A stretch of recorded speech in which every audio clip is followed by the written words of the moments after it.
என்று சொன்னால் அது டிஎன்டிஜி, அது நாங்கள் மட்டும்தான் அப்படின்னு சொல்லக்கூடிய ஒரு ஜமாத்து. அந்த ஜமாத்துக்கு எதிராக யார் என்ன மாற்று கருத்து சொன்னாலும் சரி, அந்த ஜமாத்துக்கு எதிராக ஒரு மாற்று கருத்து சொன்னால் உடனே இவங்க வைக்கக்கூடிய வாதம் என்னன்னு கேட்டீங்கன்னா, எங்களோட விவாதிக்க தயாரா, சொல்லக்கூடிய கருத்துக்களை எல்லாம் கேட்க மாட்டாங்க. நம்ம சொன்ன உடனே இது வந்து நம்ம ஜமாத்துக்கு எதிரான கருத்து அப்படிங்கிறத உடனே உள்வாங்கிக்கிட்டு இது சம்பந்தமாக எங்களுடைய அறிஞர்களுடன் விவாதிக்க தயாரா இப்படிங்கிற வாதத்தை வந்து சமீப காலமா கிட்டத்தட்ட ஒரு 5, ஒரு 6, ஒரு 10 வருடங்களுக்குள்ள ரொம்ப அதிகமா இருக்குது.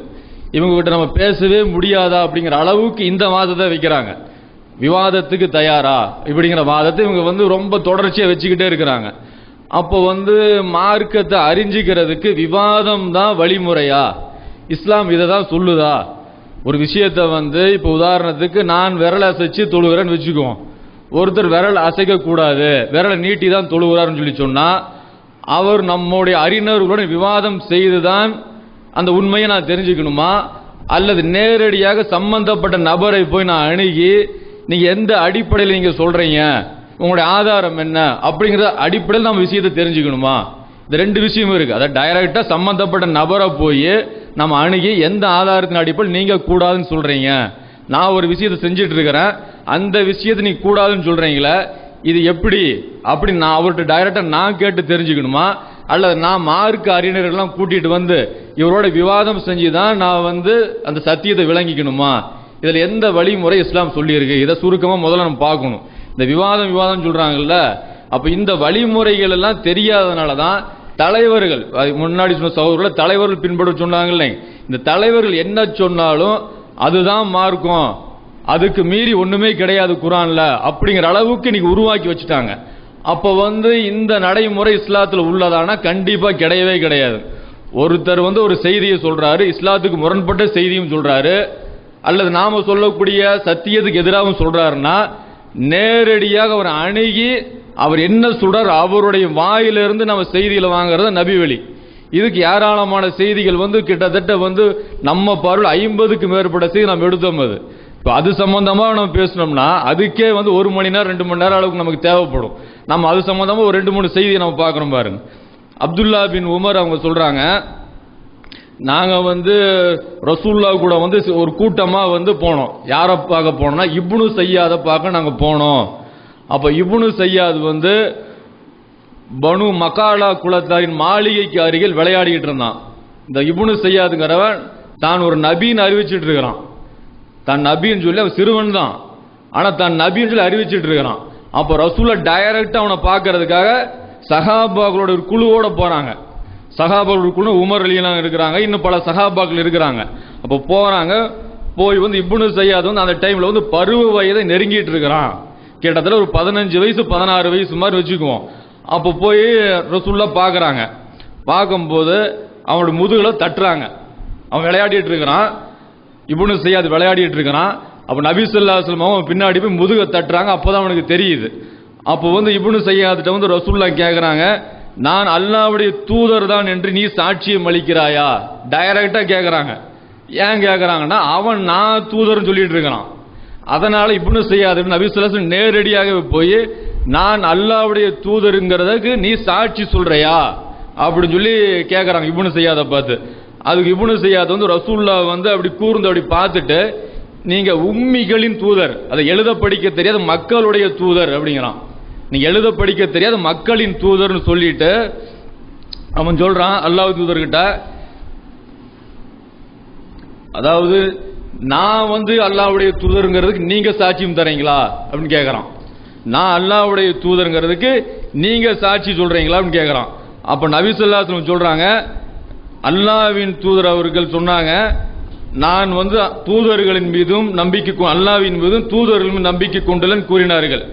பிறகு அவனிடம் கேட்கறாங்க, அவங்ககிட்ட கேட்கறாங்க, உன் நிலையை பற்றி நீ என்ன நினைக்கிறாய் என்று கேட்டார்கள். அவங்ககிட்ட கேட்கறாங்க, உன்னுடைய நிலையை பற்றி நீ என்ன நினைக்கிற அப்படின்னு கேட்கறாங்க. அதுக்கு அவன் சொல்ற, இப்னு சய்யாத் சொல்றான், எனக்கு உண்மையான செய்திகளும் பொய்யான செய்திகளும் உதிக்கிறது. இப்னு சய்யாத் கேட்கறாங்க, உன்னுடைய நிலையை பத்தி நீ என்ன நினைக்கிற கேட்கும் போது, எனக்கு உண்மையான செய்தியும் பொய்யான செய்தி உதிக்குது அப்படின்னு அவன் சொல்றான்.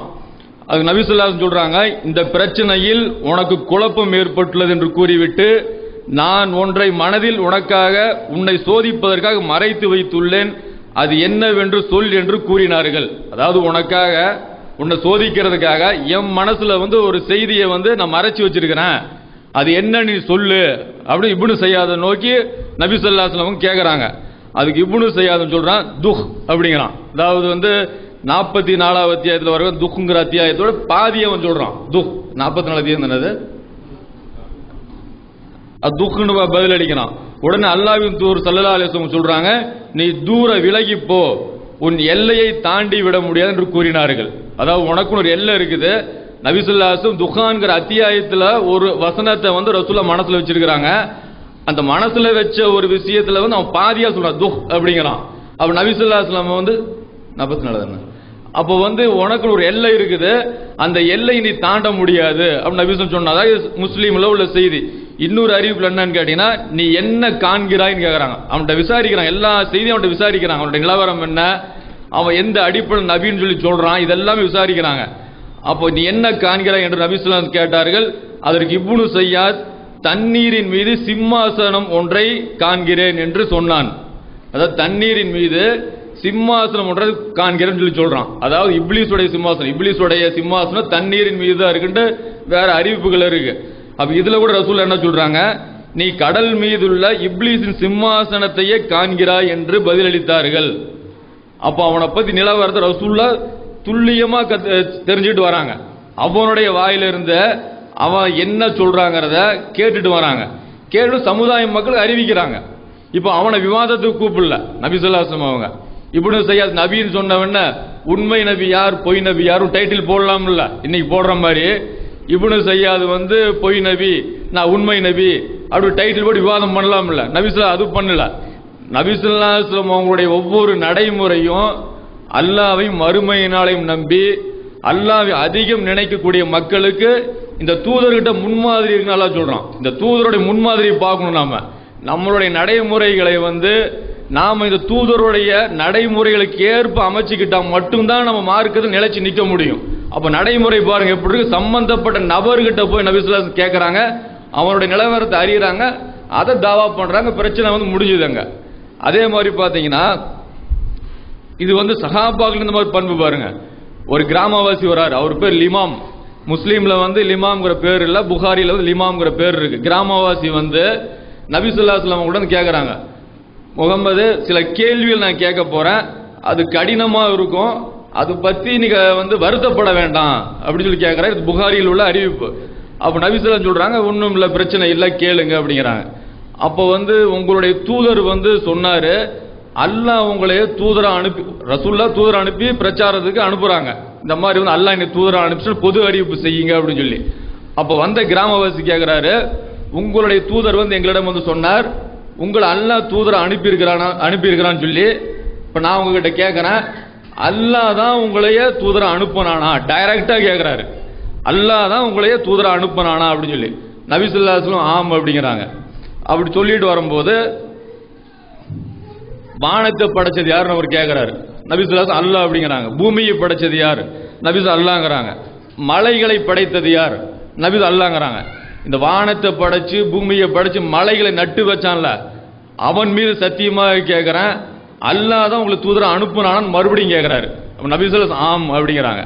அப்ப மறுபடியும் அந்த சஹாபி கேட்கிறாரு, இந்த மாதிரி பகலிலும் இரவிலும் 5 நேர தொழுகை கடமைன்னு சொல்லி உங்களுடைய தூதர் சொல்றாரு, உண்மையா கேட்கிறாரு. நபி ஸல்லல்லாஹு அலைஹி வஸல்லம் ஆம் அப்படிங்கிறாங்க. இதே மாதிரி ரமலான் மாசத்துல நோன்பு நோக்கணும்னு சொல்றாரு உங்க தூதர், இது உண்மையா? ஆமா அப்படிங்கிறாங்க. அதே மாதிரி வறியவர்களுக்காக ஜக்காத்து கொடுக்கணும்னு சொல்றாரு, இது உண்மையா? நபி ஸல்லல்லாஹு அலைஹி வஸல்லம் ஆம் அப்படிங்கிறாங்க. அதே மாதிரி வசதி உள்ளவர் ஹஜ்ஜி செய்யணும்னு சொல்லி உங்க தூதர் எனக்கு சொன்னாரு, இது உண்மையா? நபி ஸல்லல்லாஹு அலைஹி வஸல்லம் அதுக்கும் ஆம் அப்படிங்கிறாங்க. செய்தியில டைரக்டா வாங்கிட்டு அவர் சொல்றாரு, நான் இஸ்லாத்தை தழுவுறேங்கிறாரு அவர். இதை விட கூட்டவும் மாட்டேன் குறைக்கவும் மாட்டேன் அப்படி சொல்றாரு. நபி ஸல்லல்லாஹு அலைஹி வஸல்லம் சொல்றாங்க, இவர் சொல்வதில் உண்மையாளராக நடந்து கொண்டால் சொர்க்கம் போவார், வெற்றி அடைந்து விட்டார்னு சொல்றாங்க. இப்ப டைரக்டாவும் அந்த சஹாபி கேட்கிறாரு, நபி ஸல்லல்லாஹு அலைஹி வஸல்லம் அவங்கள்ட்ட கேட்கிறாரு. கேட்டு அந்த செய்தியை இது உண்மையா பொய்யாங்கிறத தெரிஞ்சுக்கிட்டாரு அவர். அதன் அடிப்படையில் இஸ்லாத்துக்கு வந்துடுறாரு அவர். அதே மாதிரி பார்த்தீங்கன்னா அப்துல்லா பின் சலாம்ங்கிற சஹாபி, அவர் வந்து யூத மதத்தில் இருக்கிறார், மதீனால இருக்கிறார்.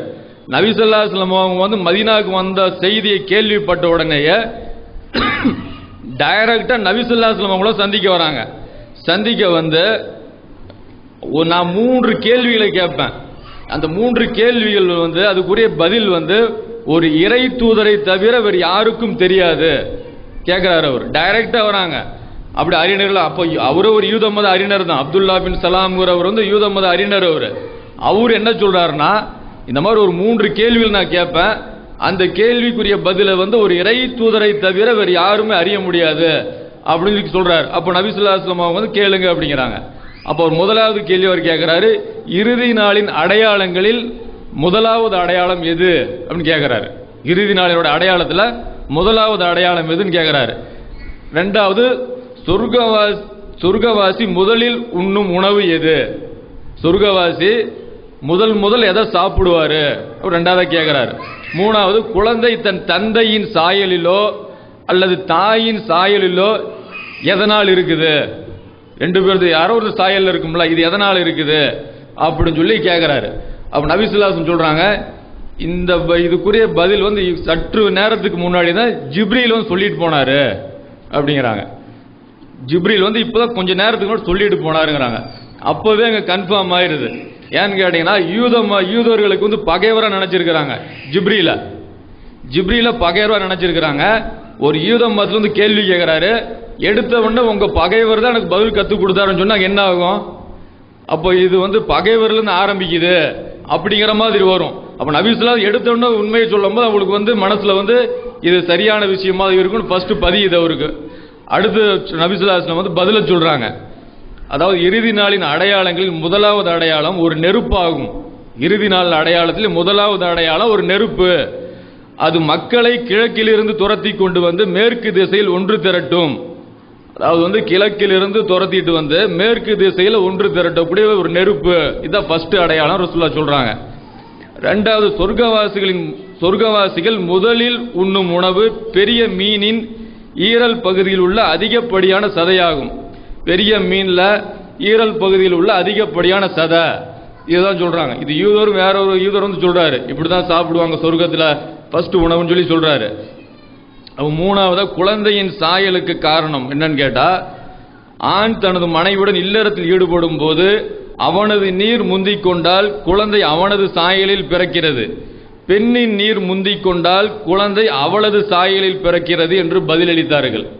பதில் பாருங்க. இது வந்து இறை தூதரை தவிர யாருக்கும் தெரியாதுன்னு சொன்னாரு.